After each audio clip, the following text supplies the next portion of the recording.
آج کیا کرنا ہے؟ پہیلیاں؟ کہانی نہیں؟ اچھا، کون کون پہیلی کے حق میں؟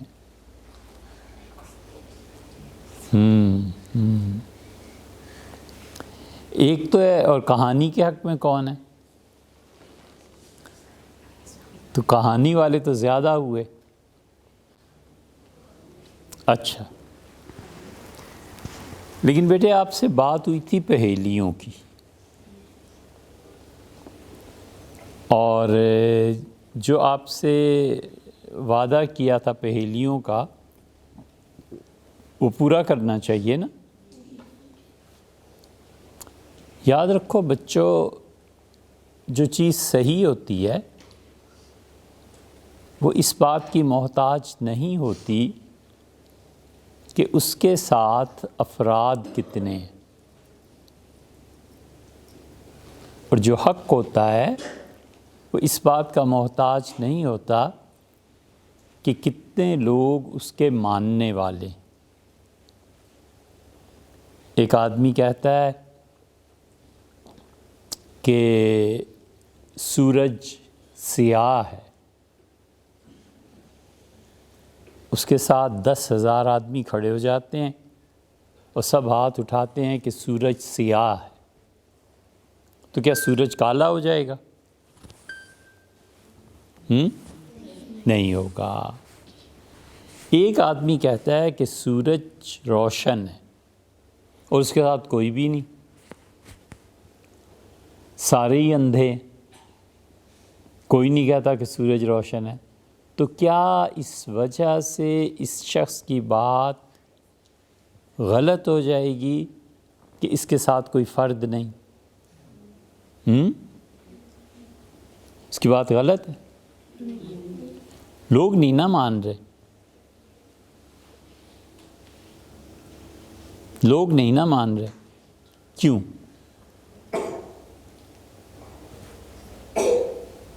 آپ سے ہی جناب، لوگ کیوں نہیں مان رہے؟ چونکہ ہم تو بات کچھ اور کر رہے ہیں۔ کیوں نہیں مان رہے لوگ؟ کہ وہ اندھے ہیں۔ دیکھا کیسا زبردست جواب، اس کا مطلب آپ ہمیں غور سے سن رہے، ٹھیک ہے نا بیٹے؟ سچی بات ہمیشہ سچی رہتی، اس کو کوئی ضرورت نہیں ہوتی کہ وہ اس انتظار میں رہے کہ لوگوں کی رائے آئے، اور رائے بھی مثبت آئے، اور وہ اس بات کا انتظار بھی نہیں کرتا کہ وہ یہ بتائے کہ میں حق پہ ہوں یا باطل پہ ہوں۔ دنیا میں جتنے بھی عظیم لوگ گزرے ہیں ان کے لیے یہ یقین ہو جانا کہ اللہ کی طرف سے میں حق پہ ہوں، بس یہ کافی ہوتا ہے۔ اور جو آدمی یہ سمجھتا ہے کہ حق پہ ہونے کے باوجود اسے لوگوں کی طاقت چاہیے، تو اگر تو اس کا مقصد اچھا ہے تو پھر تو ٹھیک ہے، لیکن خود حق کو اور حق پہ کھڑے ہونے والے آدمی کو لوگوں کی تائید نہیں چاہیے ہوتی۔ اس لیے بیٹے وعدہ آپ سے یہ تھا کہ ہم پہیلی سنائیں گے۔ اب کیا کریں؟ یا تو وعدے کو توڑیں اور کہانی سنا دیں کیونکہ آپ بہت ہیں، اور یا پھر ہم وعدے کو پورا کریں، اور اگرچہ بچے کم ہیں جو یہ کہیں کہ پہیلی سناؤ، لیکن وعدہ تو ہے پہیلی سنائیں۔ اب بتائیے کیا کرنا چاہیے؟ وعدہ پورا کرنا چاہیے، یہ ہے نا اصل۔ آپ نے پھر ہاتھ ہی نہیں اٹھایا اس نے وقت آپ نے سچائی کا ساتھ نہیں دیا۔ اچھا بیٹے، ایک ہوتی ہے پہیلی، ایک ہوتا ہے علم، دونوں میں فرق کیا ہے؟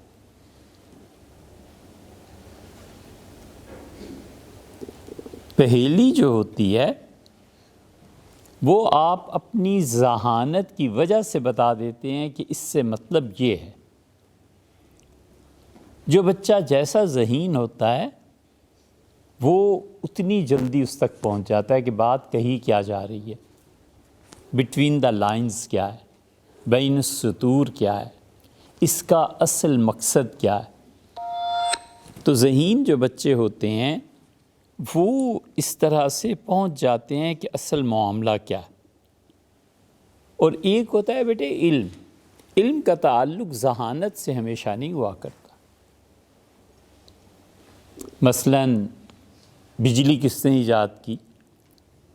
اب یہ ایک سوال ہے نا، آپ سے پوچھا جا رہا ہے، تو آپ اس کا جواب دے دیں گے اگر آپ کو معلوم ہے، نہیں معلوم تو نہ صحیح، لیکن اس کا ذہانت سے تعلق نہیں ہے، اس کا تعلق ہے آپ کے مطالعے کی وسعت سے اور آپ کے رٹے کی قوت سے، حفظ کی قوت سے۔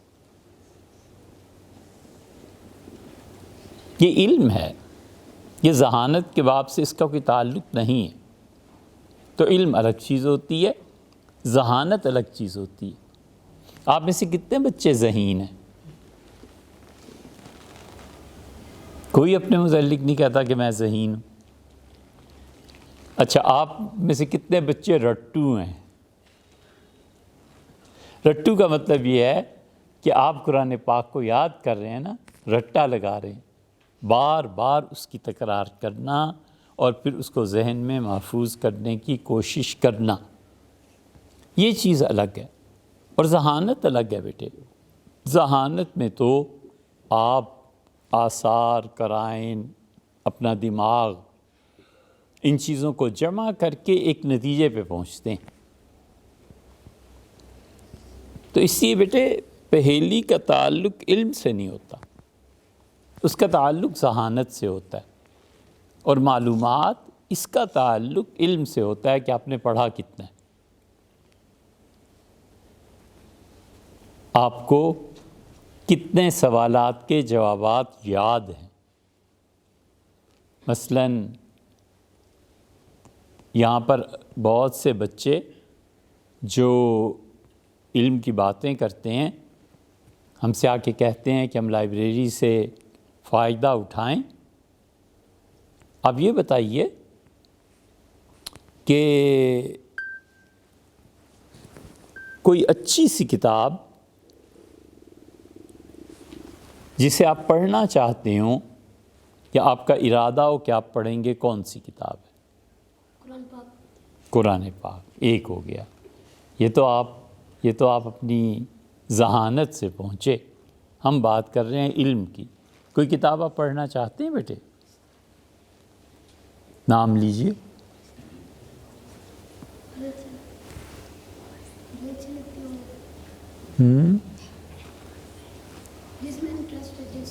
جس میں انٹرسٹ ہو، آپ کو کسی کتاب میں انٹرسٹ ہے؟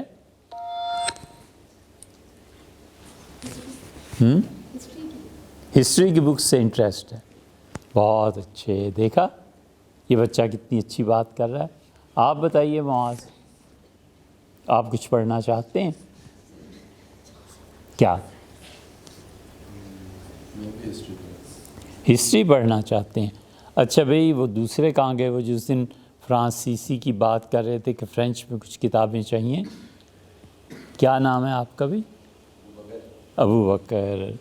وہ ایک ہیں خاتون، انہوں نے فون کیا ہے، تو یہ کلاس فری ہونے کے بعد آپ ان کا نمبر لے لیجئے، آپ انہیں بتائیے، ٹھیک ہے؟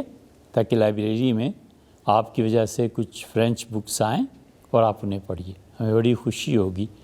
کسی اسپیسیفک کتاب کا نام لیجئے کہ میں یہ کتاب پڑھنا چاہتا ہوں۔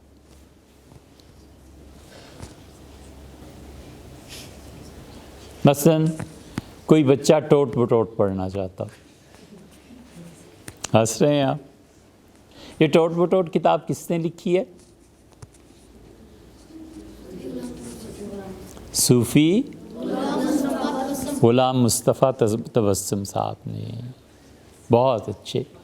یہ ہے چیزیں بیٹے، یہ چیزیں علم سے تعلق رکھتی ہیں۔ اور پہیلی کیا ہوتی ہے؟ اس میں آپ اپنی ذہانت سے کام لیتے ہیں۔ مثلاً ایک پہیلی ہم آپ کے سامنے رکھتے ہیں کہ پہیلی لکھنے والے نے یا بنانے والے نے یوں بنائی کہ اس نے کہا کہ سرد گو ہے، سرد گو ہے، سرد گو، گو کا مطلب کیا ہوا جی؟ بھاگو۔ اچھا، سرد گو ہے مگر نہیں ہے برف، سرد گو ہے مگر نہیں ہے برف، دودھ سے بھی سفید ہے بڑھ کر، دودھ سے بھی سفید ہے بڑھ کر، دودھ سے بھی سفید ہے بڑھ کر، سرد گو ہے مگر نہیں ہے برف۔ تو آپ کہہ رہے ہیں دھوپ، بارش کیسے ممکن ہے بھائی؟ بارش سفید ہوتی ہے؟ آپ سوچئے پھر ہم آپ کو بتاتے ہیں کہ ایک ایسی چیز ہے۔ ہم پہلے پہیلی کے الفاظ کو حل، جی دہی، دہی برف سے زیادہ ٹھنڈا ہوتا ہے۔ اچھا بیٹے ایسے کر لیتے ہیں کہ ہم آپ کو پہلے الفاظ سمجھیے پہیلی کے نا۔ ہمیشہ بیٹے کسی کی بھی بات غور سے سنتے ہیں کہ وہ الفاظ کون سے استعمال کر رہا ہے، اور اس سے بہت پتہ چلتا ہے کہ آپ سے بولنے والا آدمی عقل کے کس درجے پر ہے۔ بات ہمیشہ ٹو دا پوائنٹ کرتے ہیں، کبھی لمبی کہانیاں نہیں ڈالتے۔ مثلاً آپ نے یہ کہنا ہے کہ ناشتے میں انڈے نہیں ہیں۔ اب ایک بچہ شروع کرتا ہے اور کہتا ہے کہ جی میں روزانہ صبح اٹھتا ہوں، پھر فجر پڑھتا ہوں، پھر ٹھنڈا پانی ہوتا ہے، پھر ناشتے میں جاتا ہوں، آپ نے پراٹھا منع کر دیا ہے، بہت پریشانی ہے، پھر آپ نے چائے بھی روک دی ہے، یہ بھی ہے۔ تو میں کہتا ہوں بیٹے بات کیا ہے؟ کہتا ہے جی انڈے تو ہونے چاہیے نا۔ تو بھئی آپ ایک فکرے میں بات کہیں کہ صبح کے ناشتے میں انڈا نہیں ہوتا اور مجھے انڈا چاہیے۔ اتنی لمبی جو بات کی، ٹو دا پوائنٹ ایک جملہ کو، بہت اچھے لوگ ہوتے ہیں، ایک جملہ کا اپنی بات پوری کر لی۔ آپ نے آج سبق پڑھا ہے؟ جی قاری صاحب آج میں صبح اٹھا تھا، بہت زکام ہو رہا تھا، پھر ناک کی ریزش بہہ رہی تھی، اور میں پھر گیا اور پانی بھی ٹھنڈا تھا، پھر میں نے نماز پڑھی تھی۔ قاری صاحب کہتے ہیں بچے سبق پڑھا ہے یا نہیں؟ سر قاری صاحب میں بتاتا ہوں آپ کو۔ کیا بتانا ہے تم نے؟ اسی طرح کہیے آپ کہ آج سبق نہیں پڑھا، ٹھیک ہے نا بیٹے؟ تو ہمیشہ غور سے سنتے ہیں، اور اس سے آپ کو اندازہ ہوتا ہے کہ یہ کہنے والا کس سطح پہ گفتگو کر رہا ہے، ٹھیک ہے؟ اچھا بھائی، پہلے اس پہیلی کے الفاظ کو حل کرتے ہیں، ہمیں سمجھ میں آ جائے تو شاید کہ ہم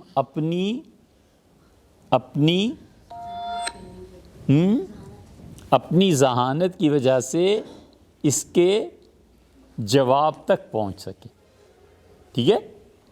آپ فکرے نہیں پور کرتے، فکرے بھی پور کیا کیجئے، اور آپ ہمارے ساتھ تو یہ نہ کیجئے گا، مگر آپس میں آپ دوست ہیں نا، یہ بعض دوست جو ہوتے ہیں بچے بہت فکرے باز ہوتے ہیں۔ فکرے باز کون ہوتا ہے؟ فکرے باز کون ہوتا ہے؟ فکرے باز اس بچے، اس لڑکے کو کہتے ہیں، اس فرد کو کہتے ہیں کہ جو ایک فکرہ ایسا چست کرتا ہے کہ دوسرے سب پریشان ہو جاتے ہیں، ایک فکرہ ایسا چست کرتا ہے کہ سب ہنس پڑتے ہیں۔ اور اورنگزیب عالمگیر نے ایک فکرہ چست کیا، انہوں نے موسیقی پہ پابندی لگا دی، اور انہوں نے کہا کہ سرکاری سطح پہ موسیقی کی قدردانی نہیں کی جائے گی،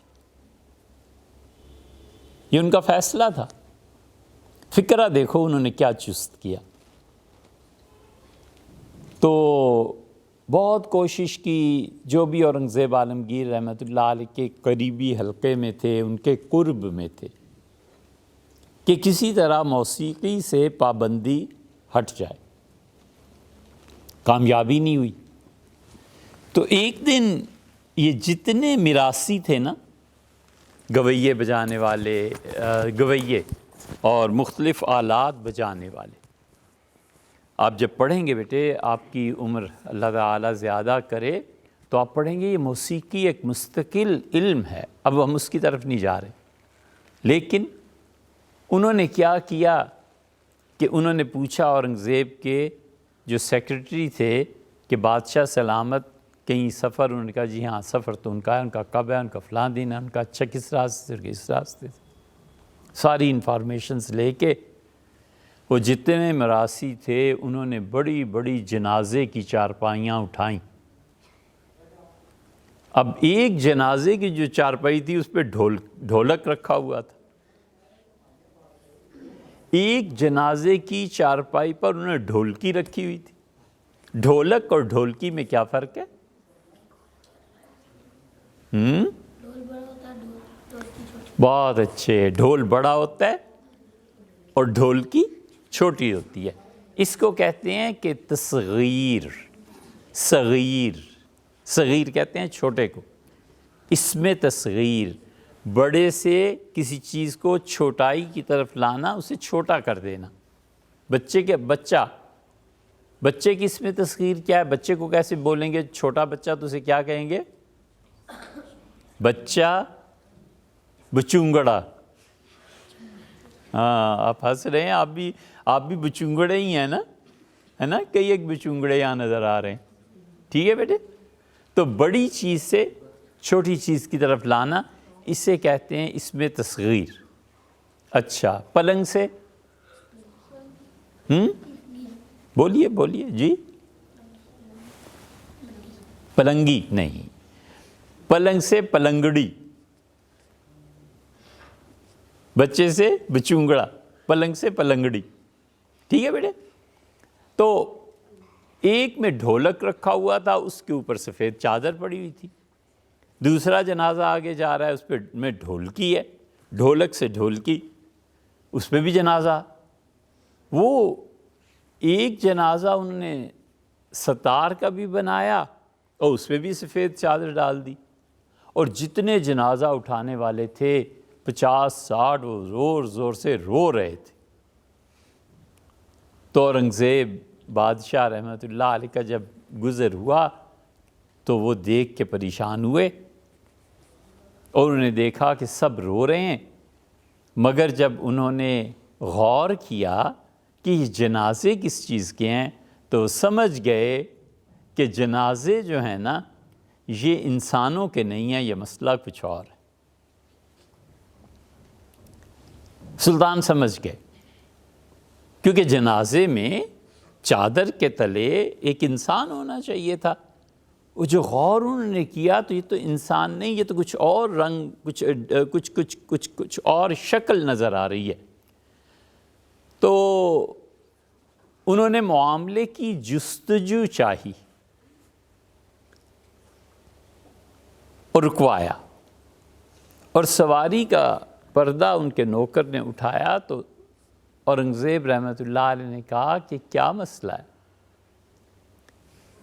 تو جو ایک ڈھولک کے ساتھ تھا اس نے کہا کہ مر گئے۔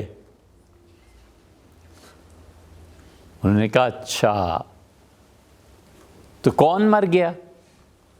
اس نے ذرا سا پردہ اٹھایا تو نیچے ڈھولک پڑا ہوا تھا۔ تو سلطان نے کہا یہ ہے فکرہ۔ انہوں نے کہا کہ ذرا گہرا دفن کرنا، کہیں پھر نہ جی اٹھیں۔ پردہ نیچے کیا اور چل پڑے۔ تو بعض بچے، بعض بڑے لوگ فکرہ ایک ہی کہتے ہیں، لیکن سننے والے ہنس ہنس کے پاگل ہو جاتے ہیں، یا وہ جل اٹھتے ہیں کہ فکرہ تو ایک ہی تھا مگر کمال کا فکرہ تھا۔ ٹھیک ہے بیٹے؟ اچھا، تو ہم کہہ رہے تھے کہ سرد گو ہے مگر نہیں ہے برف۔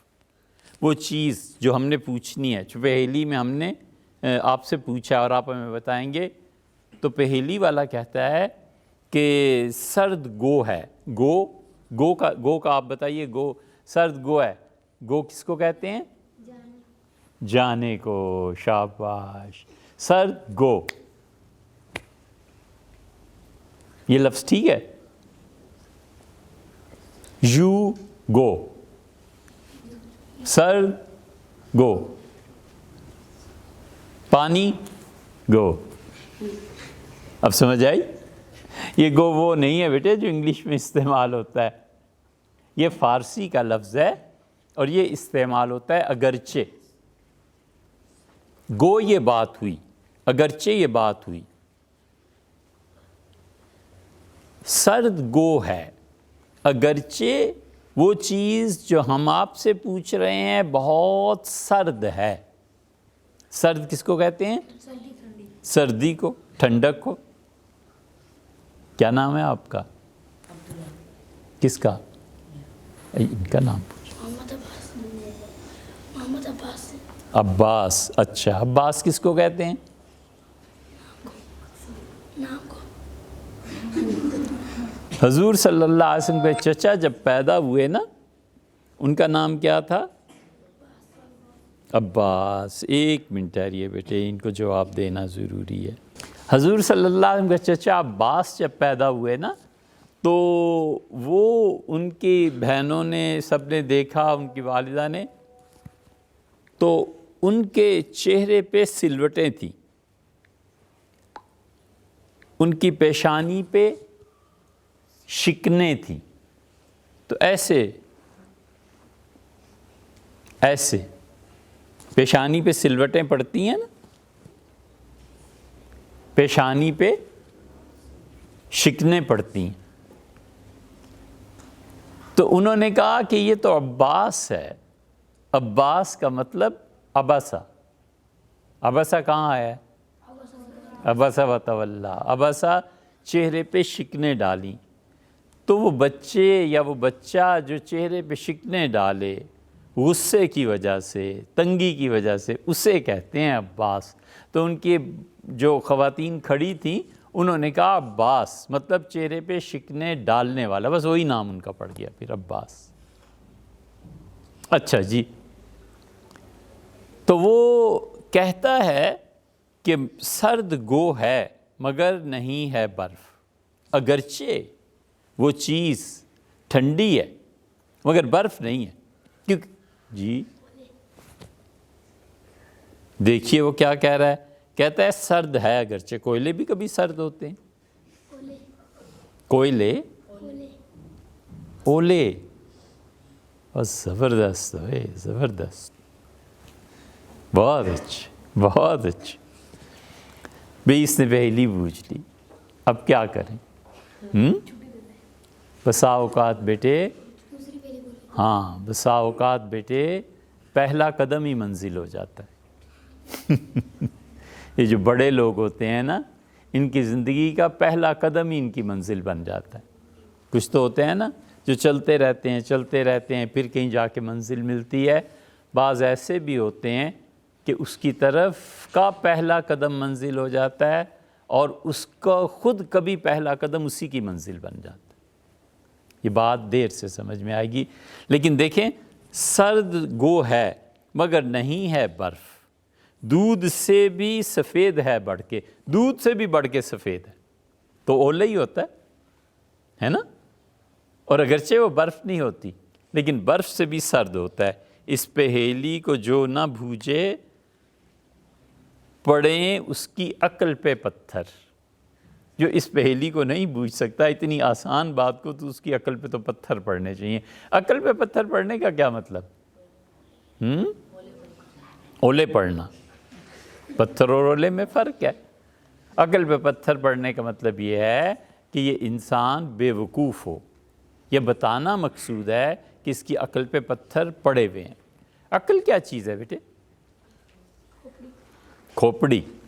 خوب. عقل کیا چیز ہے؟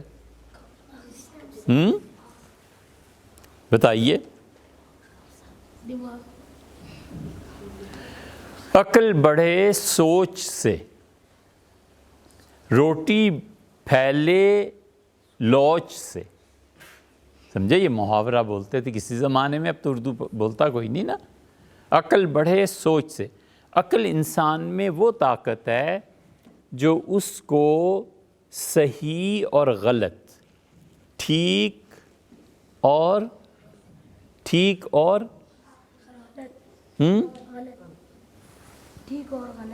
ٹھیک اور غلط، سیاہ اور سفید، اوپر اور نیچے میں فرق کرتی ہے، ٹھیک ہے؟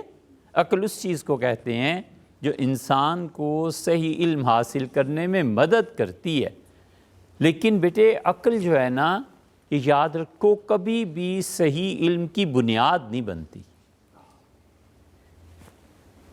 ٹھیک؟ صحیح علم کی بنیاد عقل نہیں بنتی، یہ عقل خود محتاج ہوتی ہے علم کی۔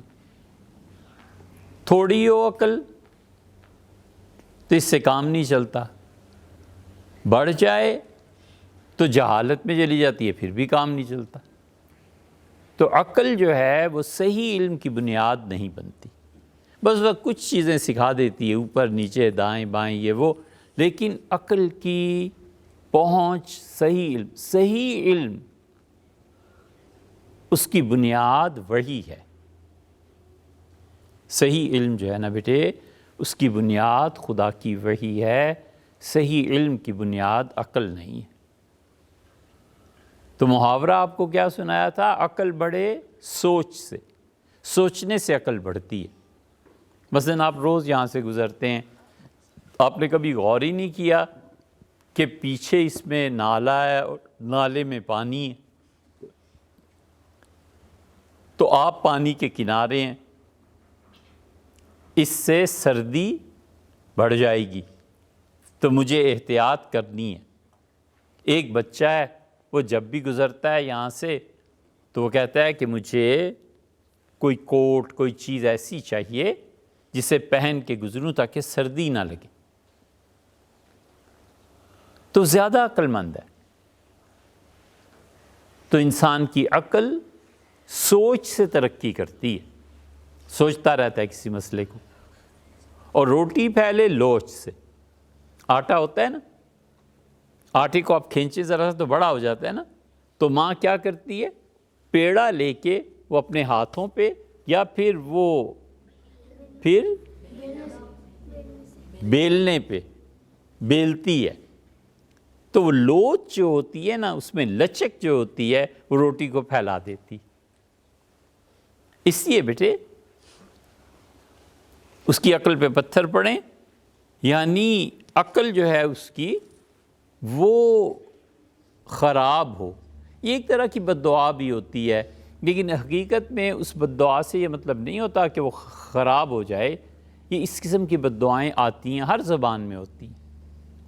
حضور صلی اللہ علیہ وسلم بھی کبھی کبھی ایسے جملے استعمال فرماتے تھے، کہتے ہیں کہ ایک آدمی کے متعلق آپ نے پوچھا، بلایا تو معلوم ہوا وہ کھانا کھا رہے ہیں، پھر پوچھا تو معلوم ہوا کھانا، تو حضور صلی اللہ علیہ وسلم اس کا تو پیٹ ہی نہ بھرے، اللہ کرے۔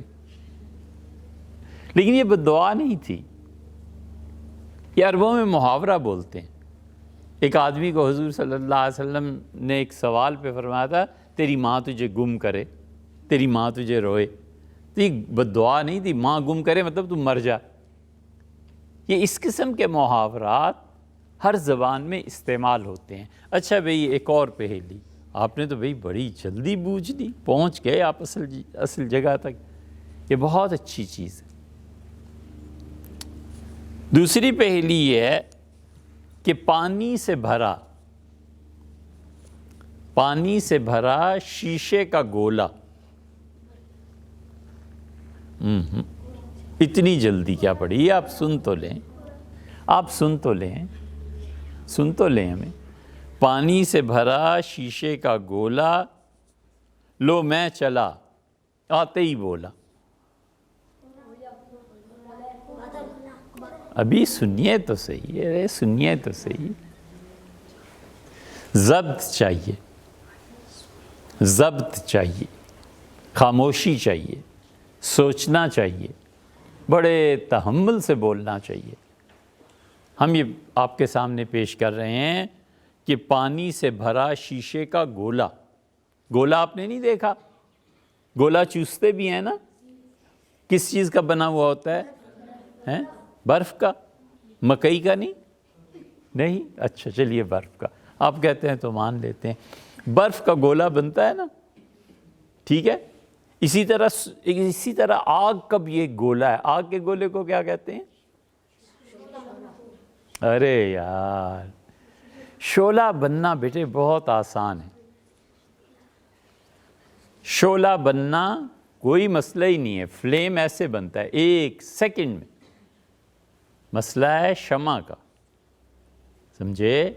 ساری رات جلتی رہتی ہے نا، جو ساری زندگی جو جلتا رہتا ہے، مسئلہ اس کا ہے بیٹے. شمع بننا زندگی میں یہ عذاب ہے. شعلہ بننے کا کیا ہے؟ 1 سیکنڈ میں پیدا ہوا اور دوسرے سیکنڈ میں مر گیا. مسئلہ شعلوں کا نہیں ہے، مسئلہ شمعوں کا ہے، مسئلہ موم بتی کا ہے. اچھا چلو بات کہیں اور چل پڑے گی. تو بیٹے پانی سے بھرا ہوا شیشے کا ایک گولا بنتا ہے، اور اتنی جلدی میں کہ کہتا ہے لو میں چلا. آتے ہی بولا، جو ہی آیا اس کا میں چلتا ہوں اپنے گھر. کس نے کہا بلبلا؟ زبردست. یہ ہے نا بات، دیکھا آپ نے. اب آپ غور کیجئے، سمجھے؟ ہم نے آپ کی توجہ ہٹانے کے لیے پہلے ہم گئے برف کے گولے پہ، پھر ہم گئے آگ کے گولے پہ. آگ کا گولا وہ تو رہ ہی گیا. سورج کو کہتے ہیں آگ کا گولا، ٹھیک ہے؟ تاکہ آپ کی توجہ ہٹ جائے، آپ پانی سے باہر نکل آئیں، آپ جائیں ہی نہیں اس طرف. ٹھیک ہے؟ لیکن بہت اچھے، آپ کا جواب بالکل صحیح ہے بیٹے. بلبلا جو ہوتا ہے، بلبلا بھی ہوتا ہے اور بلا بھی کہتے ہیں اسے. ٹھیک ہے؟ دیکھو کتنے بلے بن رہے ہیں. بارش برستی ہے نا تو پانی پہ بلبلے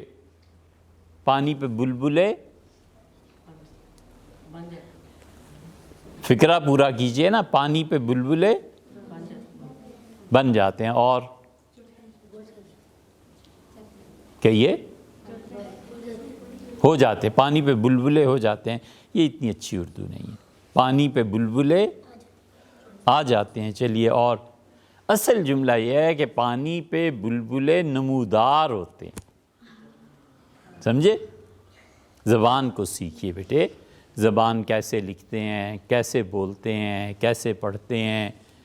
جس شخص کو کوئی ایک زبان پوری نہیں نہ آتی تو بیٹے دین تو بہت دور کی بات ہے، اپنی دنیا بھی برباد کر لیتا ہے. سمجھے؟ مثلاً ایک بچے کو اردو نہیں آتی، جب اردو کی کتاب کھولتا ہے کوئی بھی تو اس پہ لکھا ہوتا ہے کہ جہات ستہ، اردو میں استعمال ہوتا ہے.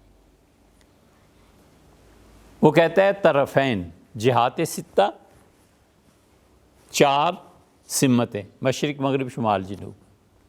طرفین کسی بھی چیز کی ابتدا اور انتہا. ٹھیک ہے؟ وہ کہتا ہے کہ آسمان سے زمین تک وہ پوری خلا کو کور کرتا ہے. تو آپ میں سے جس کو بھی کوئی زبان، فرینچ ہے، انگلش ہے، جرمن ہے، پشتو ہے، اردو ہے، پوری زبان سیکھیے بیٹے. اگر کسی کو نہیں آتی تو دین تو کیا پڑھے گا اور دین تو کیا برباد کرے گا. وہ دنیا بھی اس کی برباد ہو جاتی. کیونکہ بیٹے خیالات جب مرتفع ہوتے ہیں نا، اٹھتے ہیں اوپر کو، تو سوچ کے اظہار کے لیے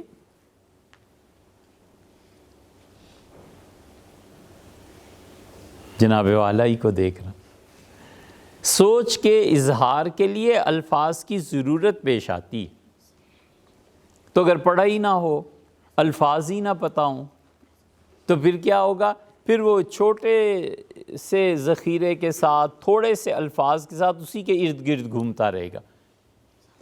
ہمیشہ اچھا بولنے کے لیے آپ کو ویکیبلری کی ضرورت ہے، اور ویکیبلری کا صحیح استعمال آتا ہے آپ کو ڈکشنری سے. اس سے چوہا اگر اندھا ہو جائے تو کہاں رہتا ہے؟